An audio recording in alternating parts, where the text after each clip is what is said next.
Hands up to you sir, hands up to you. ಯಾರು ಮಾಡಕ್ ಸಾಧ್ಯ ಆಗಲ್ಲ. ಯಾವನ ಇದ್ದಾನಂತಲ್ಲಿ ರಾಜ್ಯದಲ್ಲಿಲ್ಲ, ದೇಶದಲ್ಲಿಲ್ಲ. ನೀನು ಬೇಡ ಗೈಸ್.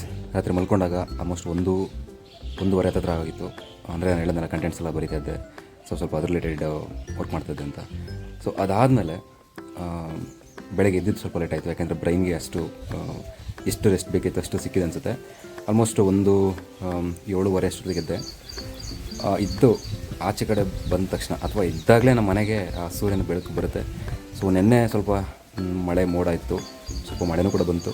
ಸೊ ಇವತ್ತು ತುಂಬ ಫ್ಲಾಟ್. ಸೊ ಮಾರ್ನಿಂಗ್ ವೈಬೇ ಒಂಥರ ಚೆನ್ನಾಗಿರುತ್ತೆ. ಹಕ್ಕಿಗಳ ಕಲರವ, ಆಮೇಲೆ ಒಂದು ಫ್ರೆಶ್ ಗಾಳಿ. ಸೊ ಅದು ನೋಡೋದೇ ಒಂದು ಚೆಂದ. ನಮ್ಮ ಕಡೆ ಒಂದು ಕಲ್ಚರ್ ಇದೆ, ಏನು ಅಂತಂದರೆ ಬೆಳಗ್ಗೆ ಎದ್ದ ತಕ್ಷಣ ಸೂರ್ಯನ ಕೈ ಮುಗಿಯೋದು, ಭೂಮಿ ತಾಯಿ ಕೈ ಮುಗಿಯೋದು. ಯಾಕೆ ಸೂರ್ಯನ ಬಗ್ಗೆ ಹೇಳಿದೆ ಅಂತಂದರೆ, ನಾನು ಸಿಟಿಲೂ ಇದ್ದೀನಿ, ಹಳ್ಳಿಲೂ ಇದ್ದೀನಿ. ಸಿಟಿಗಳಲ್ಲಿ ಸೂರ್ಯನ ನೋಡೋದೇ ಕಷ್ಟ, ಯಾಕಂದರೆ ಬೆಳಕು ಮಾತ್ರ ಕಾಣಿಸ್ತಿರುತ್ತೆ. ಆದರೆ ಸೂರ್ಯ ಎಲ್ಲಿದ್ದಾನೆ ಅಂತ ಗೊತ್ತಾಗಲ್ಲ, ಯಾವ ಬಿಲ್ಡಿಂಗ್ ಹಿಂದೆಗಡೆ ಉಸ್ಕೊಂಡಿದ್ದಾನೆ ಅಂತ ಗೊತ್ತಾಗಲ್ಲ. ಸೊ ಇಲ್ಲಿ ಗಿಡ ಮರ ಬೆಟ್ಟ ಗುಡ್ಡಗಳ ನಡುವೆ ಬಂದರೆ ಅಲ್ಲಿ ಬಿಲ್ಡಿಂಗ್ಗಳ ನಡುವೆ ಬರ್ತಾ ಇರುತ್ತೆ. ಬಟ್ ಅಷ್ಟೊಂದು ಕ್ಲಿಯರಾಗಿ ಕಾಣಿಸಲ್ಲ. ಆಮೇಲೆ ಆ ಥರದೊಂದು ಕಲ್ಚರ್ ಇಲ್ಲ. ಒಂದು ಎದ್ದು ಅದಕ್ಕೆ, ಯಾಕೆಂದರೆ ನಮ್ಮ ಕಣ್ಣಿಗೆ ಕಾಣುವಂಥ ಒಂದು ಪ್ರಕೃತಿಯಲ್ಲಿ ಕಾಣುವಂಥ ದೇವರು. ಬೆಳಗ್ಗೆ ಎದ್ದಾಗ ಅದೊಂದು ಅಭ್ಯಾಸ ಇಟ್ಕೊಳ್ಳಿ.